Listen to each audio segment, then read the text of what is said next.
Europe 1, il est 7h25, Thomas Soto. Les secrets politiques de Caroline Roux. Bonjour Caroline. Bonjour Thomas. Ça y est, Nicolas Sarkozy a finalisé son équipe à l'UMP. Au passage, il s'est fâché avec Nadine Morano.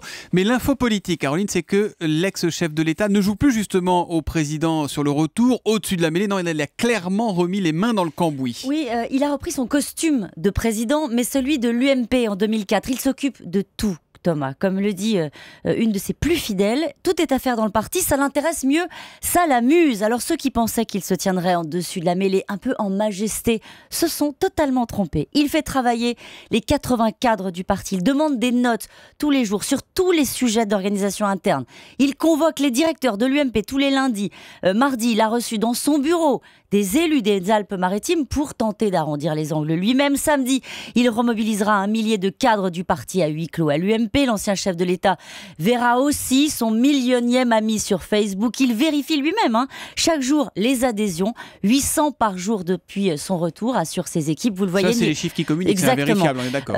Nicolas Sarkozy, plongé totalement dans la machine UMP, peu importe si certains de ses amis s'inquiètent réellement de le voir retomber dans la tambouille d'un parti démonétisé. Caroline, même s'il a pas mal d'accros, Nicolas Sarkozy n'a pas totalement délaissé son costume présidentiel. Pas totalement. En janvier, il aura droit à une photo avec Angela Merkel lors d'un déplacement qui est programmé cette fois-ci, c'est sûr, à Berlin. Il veillera à ne pas faire trop de médias, donc les clichés statutaires et la rareté de sa parole, ce sont les seuls leviers avec lesquels il va tenter de protéger un peu, s'il le peut encore, son statut d'ancien président. En attendant, il a toujours été comme ça, rien ne lui échappe à l'UMP.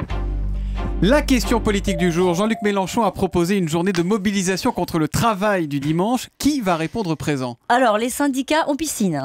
FO fait son rassemblement national dans son coin le 16 décembre. La CFDT avance aux côtés du gouvernement, vous le savez bien, et la CGT est empêtrée dans sa crise interne. Mais peu importe, Jean-Luc Mélenchon sait qu'il y a un début de convergence entre PC, Verts et frondeurs sur le sujet. Alors, il le dit lui-même, nous organiserons les choses nous-mêmes. Il compte sur l'appui de collectifs, d'associations, d'intersyndicales. Vous savez, comme celle qui avait fait plier Sephora sur les Champs-Élysées. Il a déjà son calendrier. Ce sera le week-end du 25 janvier.